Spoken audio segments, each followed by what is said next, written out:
At a time when we're losing our oldest and most precious trees and forests from around the world, I'm curious to understand if and why this matters to all of us. Welcome to the Meaning of Trees podcast. I'm Tom Hill, and it's here that I meet with people from all walks of life to explore the answers to one essential question. What do trees mean to you?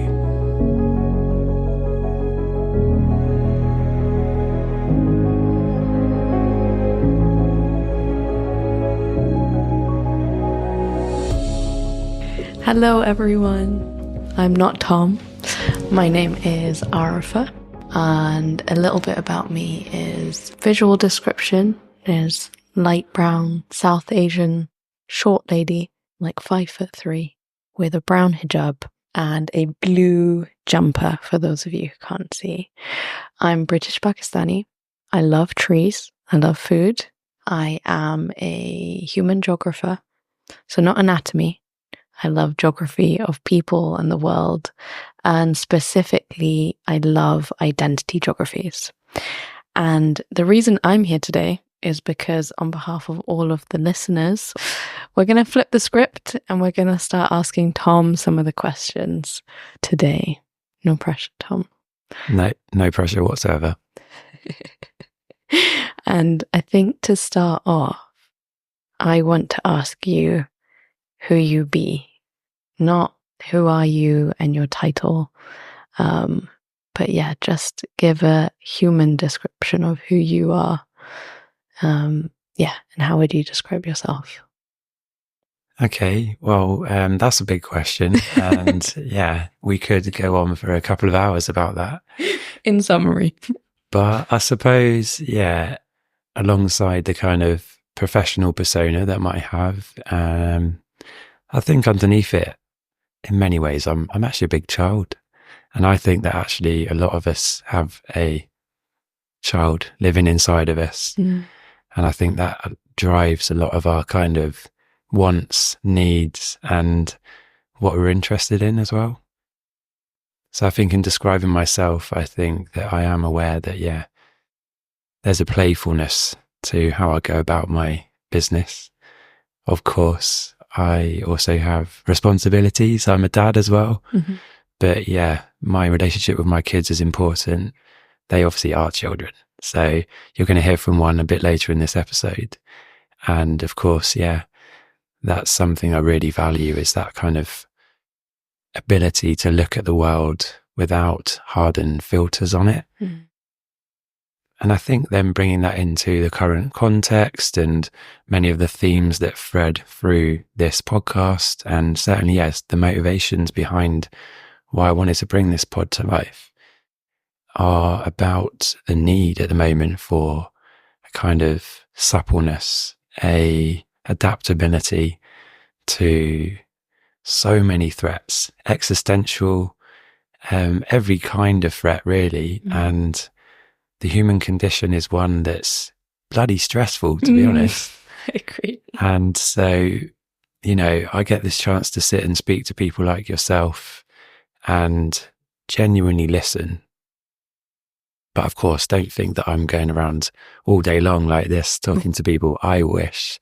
But yeah, it's a special place where I guess I can bring in some of that childlike curiosity, if you like, whilst at the same time perhaps being badged as a leader with trees and such. Mm. I think one of the biggest qualities we can maintain is an openness to learning. And yeah, make no mistake about it, trees, the world, and everything in it, for me, is a lifelong journey. And yeah, the day it isn't that is the day I don't get out of bed. Have you always loved trees since you were a kid? I feel like all humans do, but... Yeah, I think so. Definitely part of this podcast journey again is that I have become conscious of certain things, both about myself, but also how I've reflected on other people's ways of viewing the natural world or trees, themselves, the experiences within them. And I think what I've definitely realized is that currently in the Western world, which is my most immediate environment culturally, we have become accustomed to thinking about trees in an intellectual way. Yeah. So whether it's kind of understanding how trees work, or whether it's thinking about what we need to do about trees or how they fit into the world today, we're trying to wrap our heads around that. And I think that your question about how long I might have known trees or known that I love them, I can only think about that in an intellectual way. Interesting. But I think actually what was there before I was more conscious about that relationship was a fundamental physical connection. And it's that actually, and coming back to that playful child that's in me somewhere, I want to try and reawaken that in people. And I don't think that I need to do much to do that. I think it's there in everybody. Everyone I've spoken to, you know, has taken that basic pleasure from being around trees and maybe not really understanding why they're kind of getting good vibes off that, but they are. And no matter your age or where you're from, that's a thing. Yeah. That impacts all of us. And when I was a kid, I lived in suburbia. Okay. And so, yeah, what I'm now aware of intellectually is that actually that suburban estate was built on ancient woodlands, and like the road names took their inspiration from old areas of the countryside that were there before, and then they were replaced by this kind of process of building houses that pretty much all look the same, come from the same materials, and have similar numbers of people in them, which has kind of defined how we live today. And yet near to that was a pretty kind of bog standard park. Okay. Obviously for me, there's a real kind of nostalgia about that park. It's not just a park. It was kind of like a flat green space, mostly grass, where I played football, got really muddy, came home with holes in my trousers, and my mum would get mad.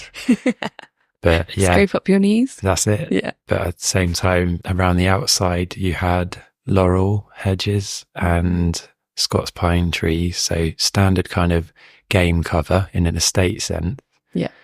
We're not talking big strips of this, like, you know, maybe 10 meters wide of that. And it was just sort of providing a screening from the road. But you also had like these kind of quite prickly hedges around the tennis courts that were there. And so those were the first trees that I really interacted with. And there was probably around a 50 to 70-year-old oak tree as well by the swings. And I used to climb up in that one as well. How big was this park? Just so I can visualize it. So if you think about the size of a football pitch, and then plus a little bit more maybe. Okay. And it had sort of paths going through it. Okay. From the estate where I lived then to on the way to school. That's quite big, actually. Bigger than I thought. Yeah. Yeah, it was a fair sized space, and yeah, just kind of trees all around it. So when you were in there, you were sort of cocooned by the trees, thinking about it now. But we used to make dens in those trees, and I remember the challenge of trying to climb up in those hedges and stick your head out the top. And when you're in there, yeah, it made you think you were a lost boy or like from the Robin Hood kind of gang, that sort of thing. Yeah. And so, yeah, again, not very much really when you think of like the kind of tree places I visit these days, or those really old trees that I'm so obsessed with. But I think have pretty much shaped where I've ended up, because that cocooning effect and that exploring kind of stimulus that they provided was a really welcome world away from the sort of more built concrete and the containment, and a emotionally charged kind of environment for my family, particularly when I was kind of between 4 and kind of 13. My dad left the family unit, and that kind of created some stresses in the home, and my mum did a fantastic job. Thank you, Mum. Thank you, Mum. But yeah, I think the park was an escape from that as well. Naturally. I remember my granddad used to take me through the park as well. So he used to wait till it got dark in the summertime, and he used to insist that we took a torch out with us. So he called it Jumping Jack Flash, and we used to go with the torch and try to spot bats in the oak trees there.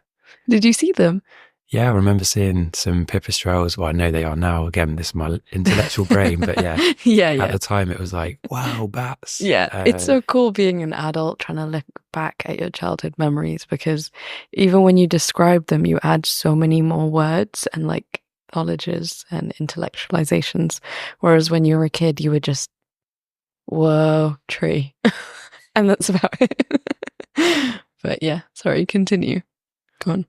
No, I think that's, that pretty much sums it up. I think those were the formative kind of trees for me. That's cool. Yeah. Well, I think when I asked that question, there is no solid moment where you're stood there as a kid and you go, I love trees. But there are those moments that you can look back and reflect on and be like, that tree was a solace to me, or it witnessed me, or I didn't realize it until now, but it's always been there. And I think that's what I love about the simplicity of your podcast idea, asking people, what do trees mean to you? Because suddenly you get every single person will have interacted with a tree at some point, and it just surfaces that to your memory, and everyone will have some story dotted around in their childhood or in their life or currently. And whether it's an apple tree in the garden or a mango tree for me, when I visit Pakistan, or a date tree on holiday, or whatever it is, it's one of those things that you don't realize you've processed and appreciated until someone asks you the question. So yeah, thank you. Yeah, it kind of makes sense in a way that for a very long time, why would we necessarily have had to think about trees? We've kind of got into a habit of needing to think about trees, but previously and for much of human history, trees just were there, as were we, and we interacted with them. But that's the reason we have to think about them now, is because they're actually around less, because we're creating these environments either by removing them or not incorporating them, where we no longer have that basic connection. So we have to fill in the gaps by thinking about them. And yeah, I think that's one of the interesting things about the podcast. And, I'm not going to change the kind of industrial technological world that we live in. We communicate how we do these days. And the podcast, I hope, brings some of that solace and inspiration from others, that awaken some of memories that the listeners have actually. And it's sort of almost an attempt to say that all of these are really valid and, in my opinion, really important as well, that we can still awaken that feeling. But ultimately, that also needs to translate into some kind of practical action as well. And that can be local, that can be small scale, that can be someone just noticing the tree on their way to work every day. But all those small little feelings, I think, will help us to, I don't want to say bring back, because that always feels like the savior mission, we've lost it. But actually, no, bring forward. Yeah. Although the first statement is still valid, because if you do live in the Western world, or in Britain, I would say, and I can speak from my own experience if it's not others, we have severed ourselves. And yeah, we're talking about trees today, but it's bigger than that. Like, we've severed ourselves from our own bodies to the point where we have to pay people like therapists to help us remember how to feel and help us feel into our body and connect with ourselves and therefore connect with nature. And yeah, we've severed those ties. So asking the simple questions of, hi, think about trees.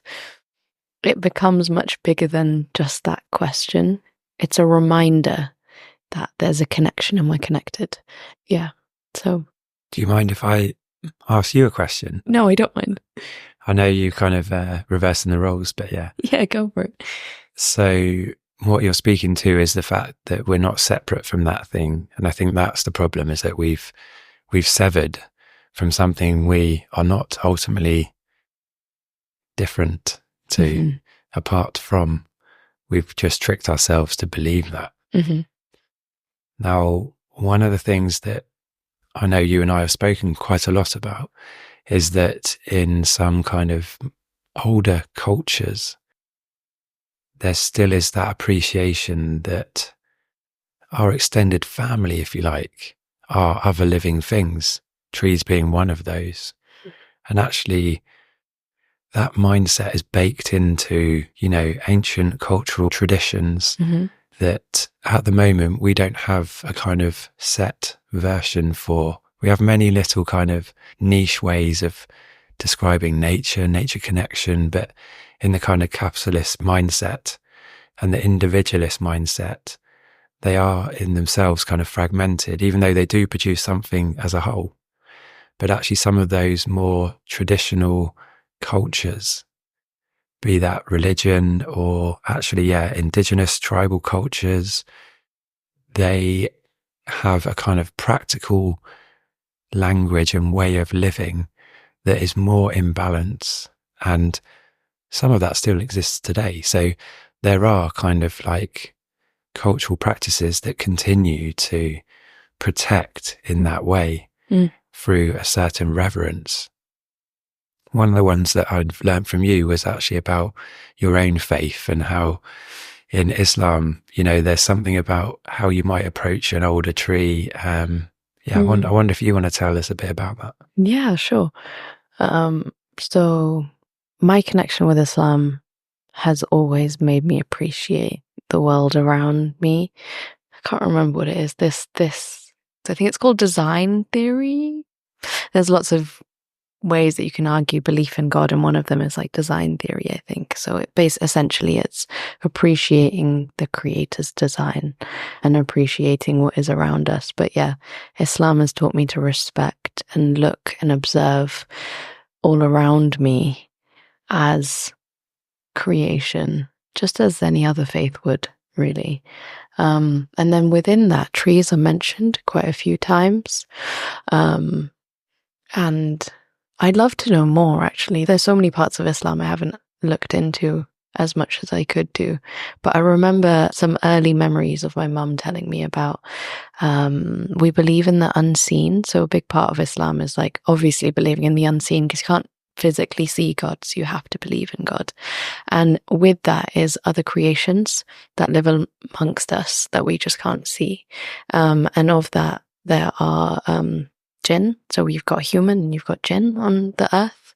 And jinn you can't see, and it's forbidden for us to interact with them and manipulate and all those sorts of things.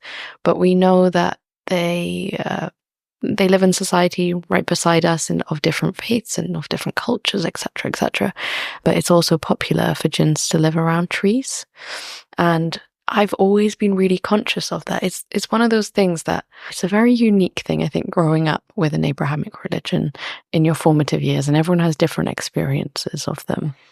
And this is one of those moments that in my childhood, my mum told me about that, but people don't actively think about how that is as a child to go, oh, I can't see them, but they're living in the trees. And obviously I know that there's animals living in the trees, but this is just a bit different. And when that does get in your psyche, there was no way I couldn't be conscious of that. Like, this is someone's home. So as I put my footsteps towards any tree, I'm conscious that this is not my home. This is not where I live. This is where others live. And that incorporates the animals that live in that. So if you don't want to believe in the unseen like I do, there's obviously insects and birds and animals that burrow underneath trees or within trees. And it's just that conscious being cognizant of that, and you walk towards with a certain respect, and you go, I kind of always say salam, like before I approach, and you just go slow because you're like, to me it's odd. It's like I walk through someone's front door and I'm like, I'm here. Like, I'm allowed, obviously, but yeah, I'm just a bit more conscious of that. And then I think the other thing I told you from Islam was like the thing about your body having rights over you. So this is one thing that as an adult I'm trying to consciously remember, and it's hard sometimes because you have hopes and dreams and wants and you want to push forward all the time, and you have to remember that so in Islam we say your body has rights over you, and what that means is your body has a right to sustenance, to rest, and it's your job to meet those needs, and you can't just do whatever you want. I mean, you can technically, but it's balancing that. It's not, you can't just live in your mind and your will and your want. You need to be conscious of, okay, I'm tired. Okay, I need to take a break. Okay, that's taking a lot of my energy and it'll just be completely unsustainable. You have to give your body that respect, and you have to listen to your body and go, what do I need? And in the same way, it's not just your body that is the body. There's like 3 forms of that. So there's yours, then there's those around you, so the community that you're in, and yeah, meeting everyone's needs in that way, or recognizing them at least. And then the third body is Earth itself, and yeah, all of those bodies have rights over you. And the way it says over you is kind of like that humbling element to it. And this Earth is a body that you're living in. And when you think of it that way, you're like, oh yeah, I need to feed it. I need to think of it. I need to think of its needs. And obviously that could be overwhelming, but I think it's really important to remember that it has those rights. And just because you forget it's speaking and has those rights doesn't mean they don't exist. So it's our job as Muslims to sit still a minute and be like, right, I've just thought of 5 things I really want to do, but let me sit with it and be like, okay, what does my body need? What do my community need? What's my impact? And then what's my impact on the earth? You've heard from a lot of guests, actually, they talk about being a custodian or stewards. That's what we believe we are in the world. Nothing more, nothing less, like just humans. And we're here to be custodians of each other and the earth. That was my spiel on Islam and its connection to trees. But there's lots of stories that come up. Like you'd imagine, there's like, kind of like any Abrahamic religion, we've got like stories that give you moral lessons and all that. But my favorite ones involve trees.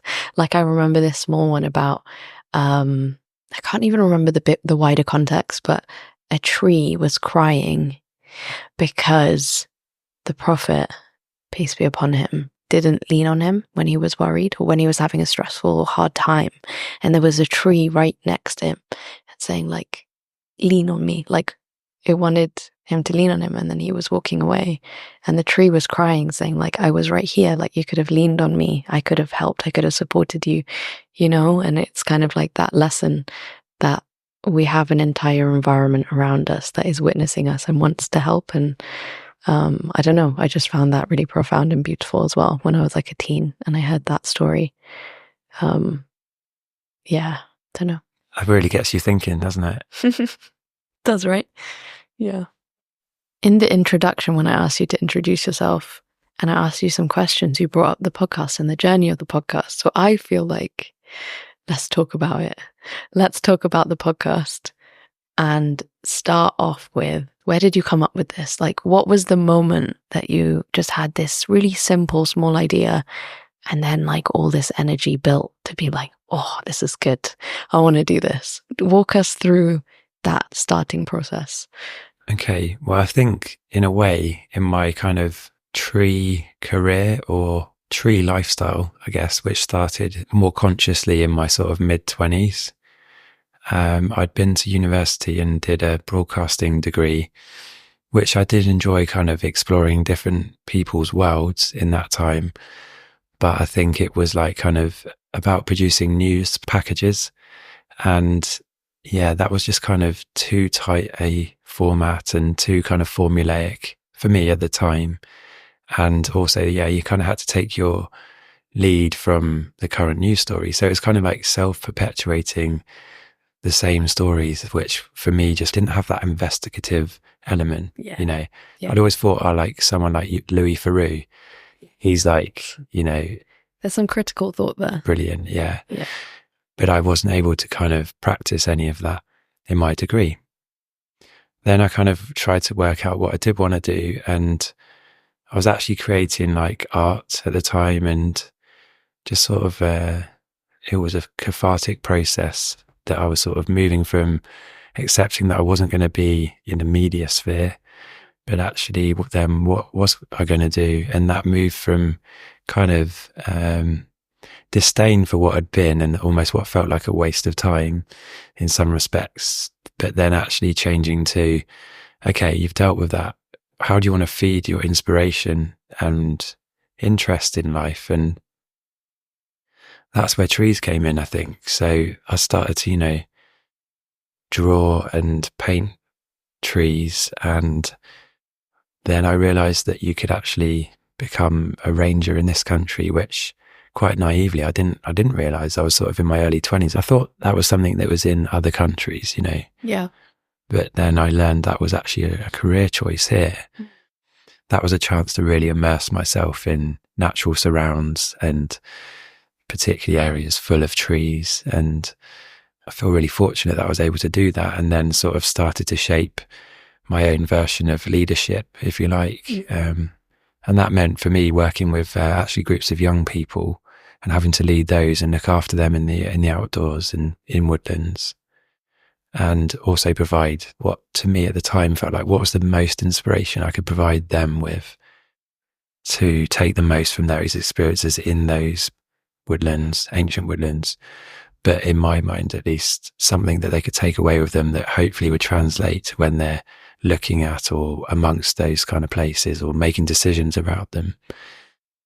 That didn't stop at young people, but also always just holding that question of not what could I tell these people, but what question could I ask that could unlock in them that fascination, that reverence, that care, that appreciation.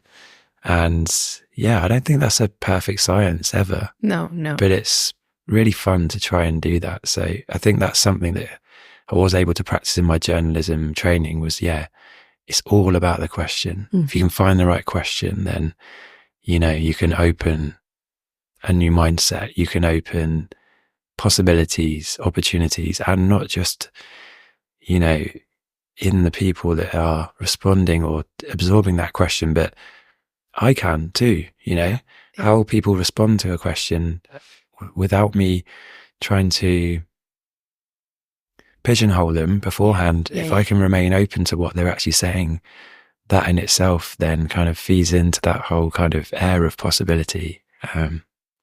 So to the podcast then, and you know, the fundamental question in my pod is what the trees mean to you. And so I arrived at that actually after some deep reflection, after trying to persuade a group of high worth individuals that funding a kind of UK-wide ancient and veteran tree restoration program was worthwhile. And that came from a conversation on the playground, by the way, dropping my daughter off, and led to a situation where we had kind of some of the leading ancient and veteran tree kind of specialists in the UK sat in front of virtually at least a panel of people that would say whether we would or would not have access to £10 million to help with that problem. Wow. And I kind of inadvertently coordinated that. And ultimately, what did it end up with? 3 human beings that we needed to persuade And I think we kind of approach that by trying to show them, tell them. But I think in retrospect, perhaps we overlooked the asking them part of it.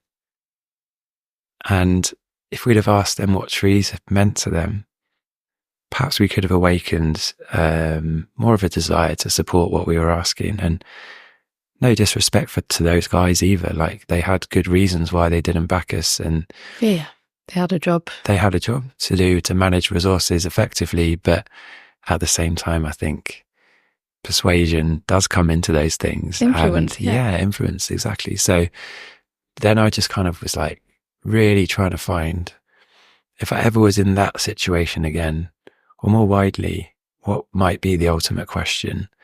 And it was, to start with, it would have been something like, what do old trees mean to you? Because they matter a lot to me. But I think more fundamentally, where I went after that was just a simpler question, which is, what do trees mean to you? Which is absolutely putting the onus on the person answering it to bring their own personal account of that question. And I'm really lucky to have listened to what lots of people have got to say about that question. And yeah, it's a question that to me just keeps on giving. And I'm really kind of humbled to say that it's given a lot to others. And thank you to everyone who's kind of reached out as a result of the podcast and your time spent listening to it. I really, really appreciate that. And it warms my heart that kind of we can vibe on that together, even if we're not in the same room together. So thank you. That's where it comes from then. So reflecting on, how could I get someone to connect? How do I get them on board? How do I get them to this same place of connection? And I love questions like that, when people reflect on those and find those exact questions, because it's not just the question, Tom, when you ask people, what do trees mean to you? Because anyone can ask that. It's the way you ask it. I know that trees mean something to you, because you're not talking to someone who is disinterested and just like is coming up with a prompt. That comes across. At the very first episode, I kind of set the stall out to say that the podcast in itself, in my mind, is a tree. And actually the vision being that every new person I speak to brings a new layer of growth on the outside of that tree. And it's still in its infancy. It's still a young tree, this one. This is the final episode of this first season, if you like. But I think in the meantime, what I've been really keen to do, and certainly, speaking to people like yourself about how I might do this, is to develop a young tree that has all the side branches and buds that it might ever need to go into new spaces, or those that haven't perhaps been associated with trees but do have a connection. And also to get around the fact that we perhaps might think in society that only a certain number of people, or those with particular titles, are entitled to speak about trees. Whereas actually the underlying reason is that, guys, we need to. Yes. All of us. Yeah. I've really been thinking about recently, actually since the first time we had a conversation on your podcast, and I just heard you say this is the last episode in the series, which is blowing my mind, because it feels like it was only a week ago that you called me and went, I've got this idea. But you touched on infant trees. Since that call, I've been reflecting on parent trees a lot. Do you know anything about parent trees to start off with? Is there anything that you've learned that you could explain to the listeners what we define as a parent tree, like with a sapling nearby?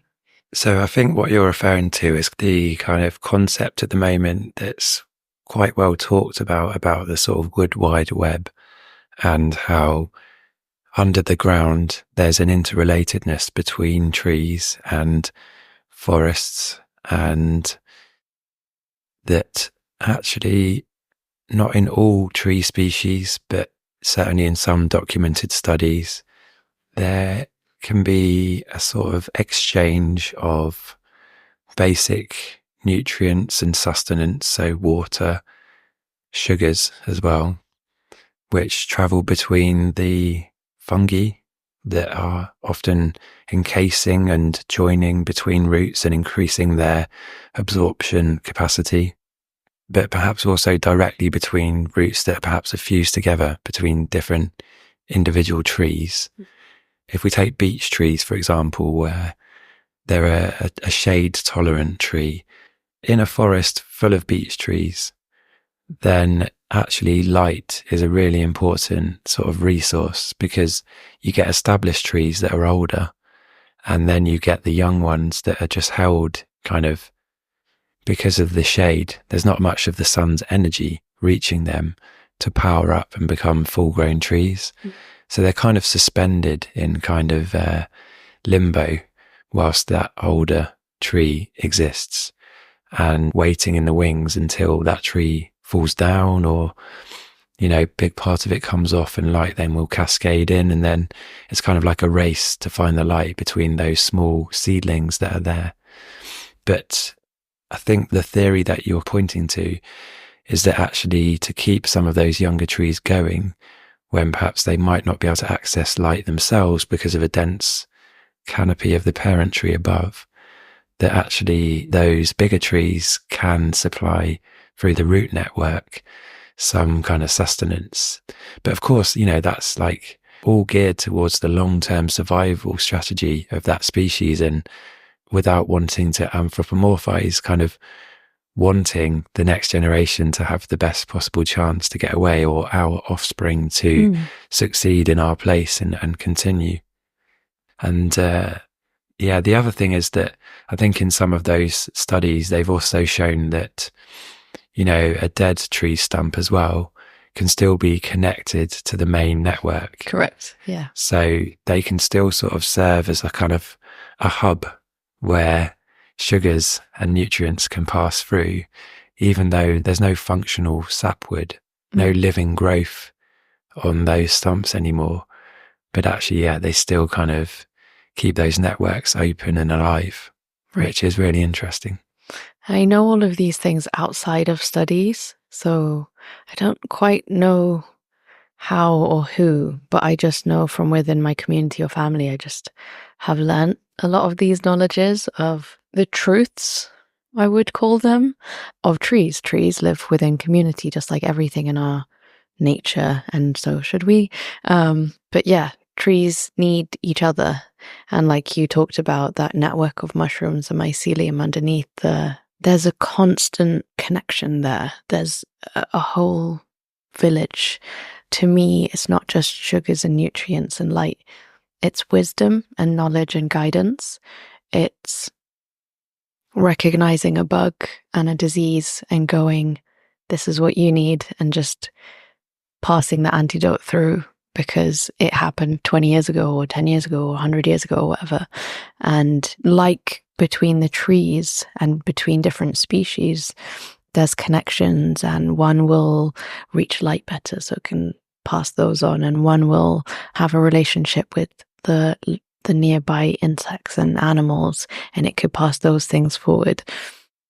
And it just makes logical sense. And for that reason, I'm really grateful for my culture to just have that natural connection to the world and to nature, where you can just look, I want to say innocently, like when you talked about childhood, but also just simply. And yeah, I've been thinking a lot about parent trees because of all of these themes that come across of being connected, sharing knowledges, kind of honoring your elders, honoring those who have, and when I say elders, I mean anyone who's gone through lived experience and difficult experiences, because there could be people who are younger but have had concentrated experiences, so they gain wisdom in certain areas more than others. And just respecting that and learning from it and watching them when they go, oh, that's coming up. This is what I would do, or let them just model what, you know. I think what you're speaking to there is that, you know, being comfortable in not knowing is really important. So I think that in the age of knowledge, or however it's dubbed, you know, particularly with the means of communication we have today, there can be a sense that we need to know everything, you know, like, I want to know about this, I'm going to Google it, and you're damn right, it's going to have the answer for me. Otherwise, I'm going to feel like disappointed. But on the flip side, we absolutely need to maintain that sense that we don't know everything. But I would argue that, the best scientists through history and today are those that maintain that kind of childlike questioning. I'm coming back to that again. Yeah. And that's because, it comes without assumption. And it means that true observation, as in recognizing what is happening, what is the truth, because that's what science is, it's pursuit of the truth. But so is religion, right? Mm-hmm. And I think that scientists with an open mind, open to feedback in its honest sense, without a presumed outcome, are going to be just as open to true observation. Yes. I think to me, the only thing I don't like is putting anything on a pedestal. Like, I love science, as long as we don't put a pedestal under it and go, that is the be all and end all. I wouldn't be a human geographer without always talking in critical discourse. But it comes from a deep love of respecting all forms of knowledge, really. Whilst I recognize spiritual abuse and spiritual ignorances, I also respect and honor a lot of the wisdoms that come with it. It's just equal. It's people with a passion of wanting to know and investigate the truth. And listening to everyone doesn't mean you take on board everyone's opinion. It just means you listen, like you have done in your podcast. And we're not always looking for the answers. We're just looking for what are your lived knowledges. And every single person will have something. Okay, we've spoken a lot about that childhood connection to nature. We've talked about that curiosity. We've spoken a little bit about the journey of your podcast. And with this marking the last episode of the series, I wanted to touch upon your ongoing journey, the journey that you're embarking on soon, which some listeners might not know about. So I'm just going to drop in that Tom's going to Fiji. Do you want to tell us a little bit about that, what you're excited about, and what will you be thinking about that might relate to the podcast? So I feel really lucky, super lucky and privileged to be going to work with the National Trust Fiji team, which is part of the International National Trust Organization network. And so this is like a sabbatical for me, and super excited to kind of take many of the themes and questions that I've been sharing in the podcast, but also, developing through my work with National Trust.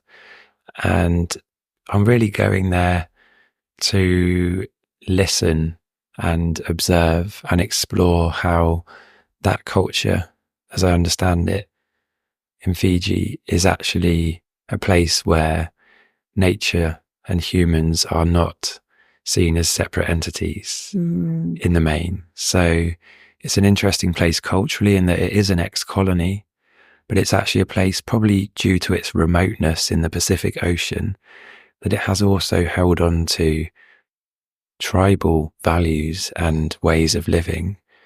And one of the project managers of the rainforest there that I'm going to go and work with, Keeney, came to London recently. And I spent a day there with him walking around London, and he was seeing the urban jungle and like a big kid in the urban context. Did he like it? He found it mind-blowing. He found the tubes just incredible feats of engineering. He was wowed by how much the buildings are cared for and the engineering involved.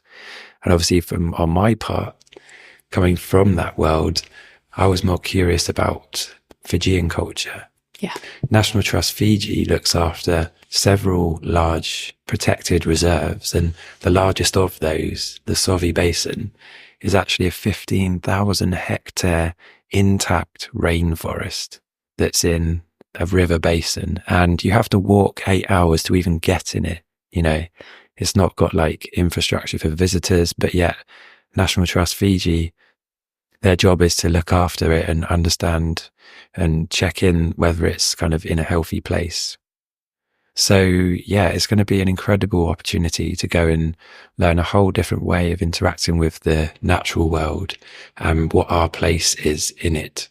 And what I'm really interested in is how that might still be influencing how well protected that is. So one of the kind of things that Keeney and I spoke about, we went to see the Fijian ambassador, actually just dropped in on him.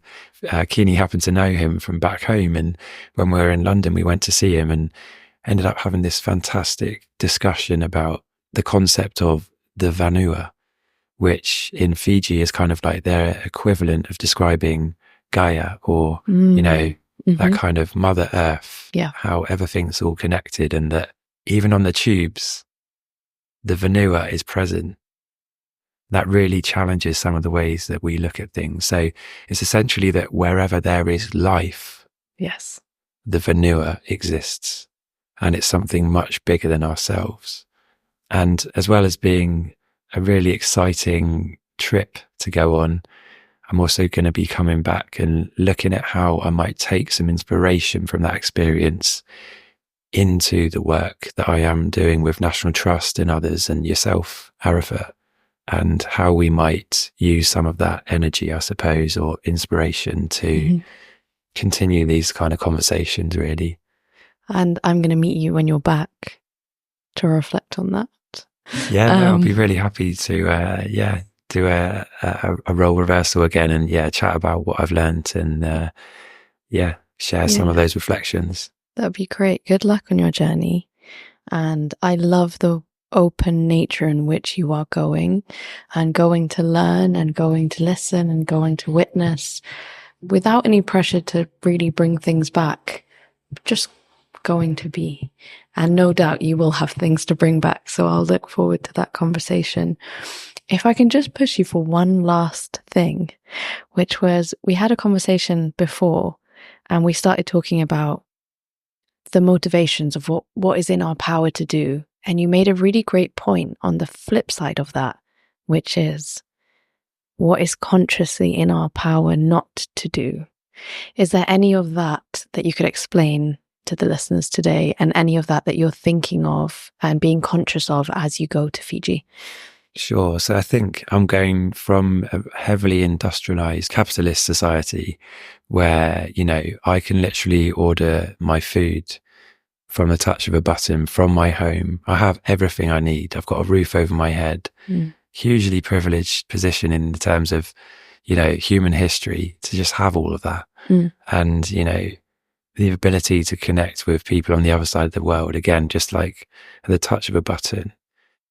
And I think all of that possibility that's materialized, and the material world that we're so invested in, GDP, just the rate that we are going through natural resources means that we are obsessed with what we can do. And even the pursuit of technology as well is seen as development, as in the way forward. And yet, at the same time, places like Fiji, where you have intact rainforest, which is so rare, and 80% of the best habitats in the world are stewarded by indigenous populations with much less technology at their disposal. I'm really interested in, not just what we're capable of doing, but how do we wrestle with the idea that perhaps sitting on our hands, biting our tongue, staying still is part of the answer, if there is one. Yeah. I love that. Thank you so much. The next segment I will be proudly handing over to your daughter, a wisdom in her own right. And just as I hand that over, I found some affirmations to connect with nature that I thought would be great to close on. So thank you to everyone who's been listening, and thank you to everyone who's been a part of the podcast journey thus far. And thank you to you, Tom, for birthing it and bringing it to the table and bringing us all here. And I thought I would just read a few of these. So the first one says, I am nature. My body holds ancient wisdom and is in constant communication with the life around me. Mother Earth is always nourishing and supporting me. Her stable and grounding energy flows through me. I trust in the flow of life. Flowers bloom in their own time. and so do I. I recognize that resilience comes from rest, not endurance. I am sacred and deserve to be honored, just like nature. My unique power lies in my authenticity. Just like a butterfly, I already hold the ingredients of who I am supposed to be. I breathe in fresh air, a gift from nature, and feel my body and mind rejuvenate. The fruit of a neighboring tree doesn't take away from my own. And on that, I will end. Big thanks to Arifah for hosting that first part of this end of season special. And this is the right time to say thanks to everyone who's followed and supported the podcast throughout this first season. I hope you've picked up a few seeds of wisdom from my fantastic guests along the way. I definitely have.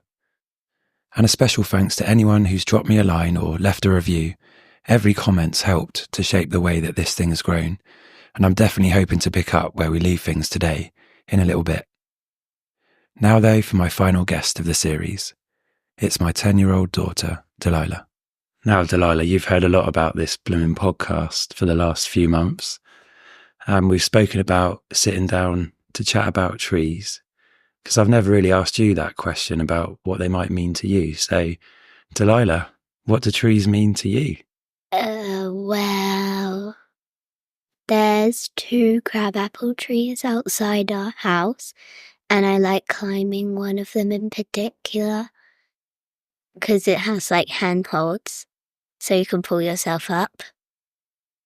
And there's also one at the park, which I like climbing, so they're basically play equipment to me. And what's the earliest tree you can remember?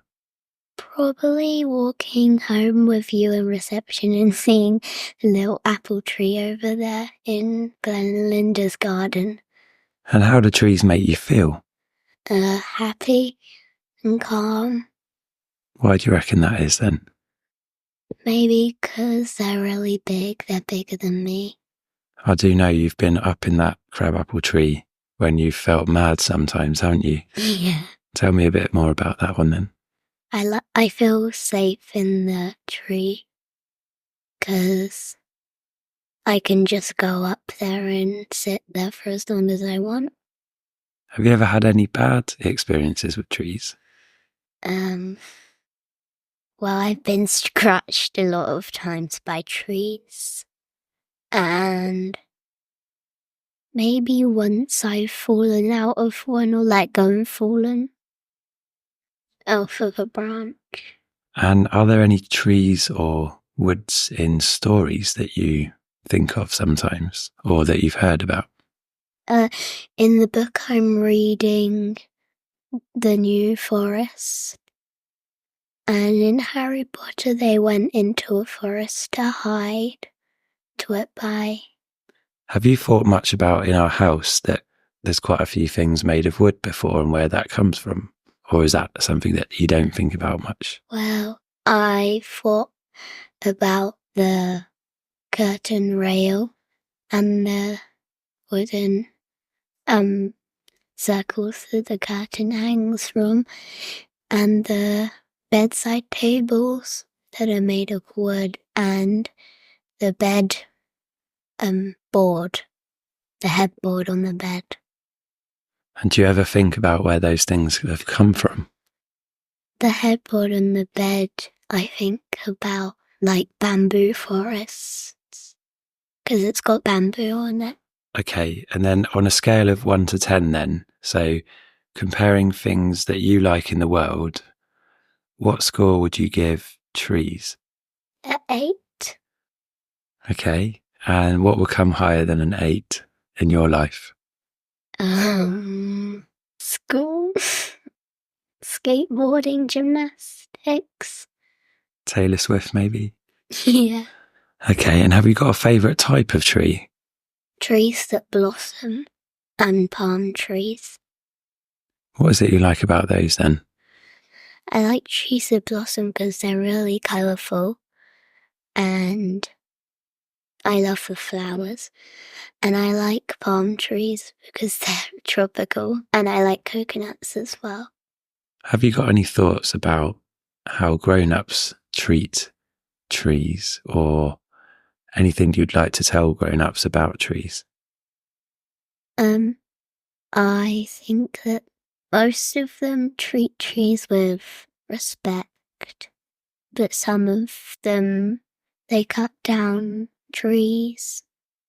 And I'd like to tell those grown-ups that they shouldn't cut down trees because we're losing trees. And every day, I think it was like 4 football pitches of trees or 7 get cut down every year. I mean, every day or hour. I can't remember. It's a lot, yeah. Yeah. And I'd like to tell the people who respect trees, keep respecting trees, and don't be like the other grown-ups who cut down trees. So we're going to Fiji quite soon, and we've looked at what it's going to be like a little bit. What do you think it's going to be like in terms of how it's going to be different to here, and what things are you looking forward to? I think it's going to be a lot more warmer than here, because here it's quite rainy.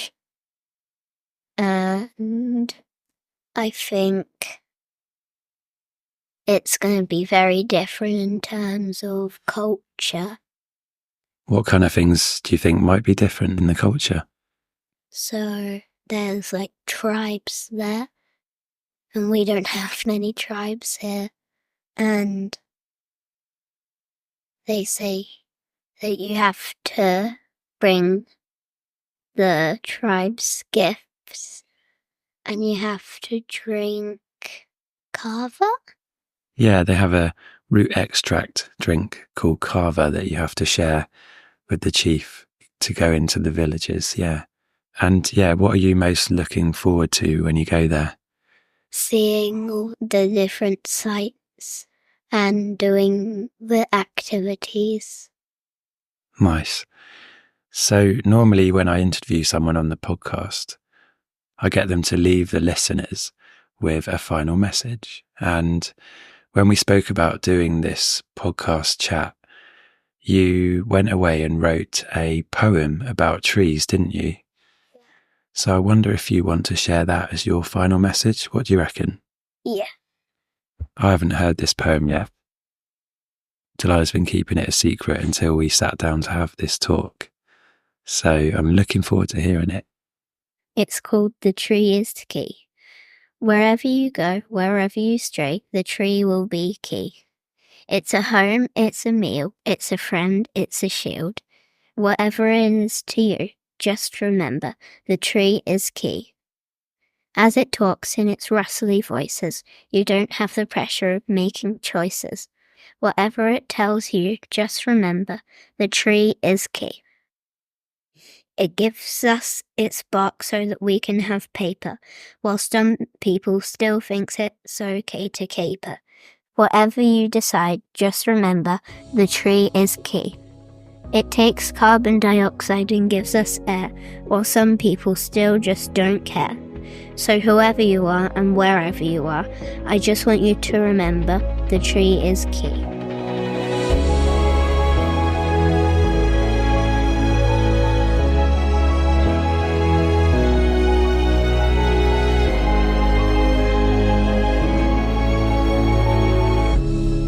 You've been listening to the Meaning of Trees podcast. Don't forget to like, share and subscribe. And see you next time.